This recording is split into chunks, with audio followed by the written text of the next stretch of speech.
Down போட்டா Bangalore road, அப்படியே போனா பெங்களூர் தாண்டி சிக்மங்களூர், மைசூர். ஆமா, நீ சொல்ற ஆளதான் கல்யாணம் பண்ணிக்குமா அந்த மகாராணி பொண்ணு. அதுதான் கொஞ்சம் வந்து ஒரு வார்த்தை சொல்லி விடு. என்ன உனக்கு அக்கறை இல்லையா எனக்கு கல்யாணம் ஆகணும்னு?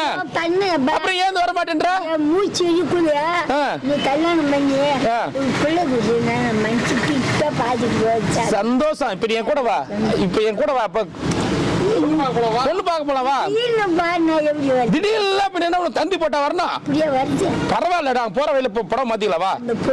பெங்களூர்ல ஷார்ட்ஸ் நைட்டு எடுத்துக்கிறேன் வா. என்ன சொல்லுவேன், ஆயாளா எங்க அப்பனு பெட்டாயால நம்மள பெட்டாயால விட்டுன்னு வந்துட்டுமா? நீ விட்டுன்னு வந்துக்கிற என்ன ஆயா பொண்ணு பார்க்க அவங்க அம்மாவா ஆயால யாரும் தெரியல, கூட இட்டுன்னு வந்துக்குது. நான் பார்க்க வரேன், என்னை பார்க்கறதுக்கு அப்படின்னா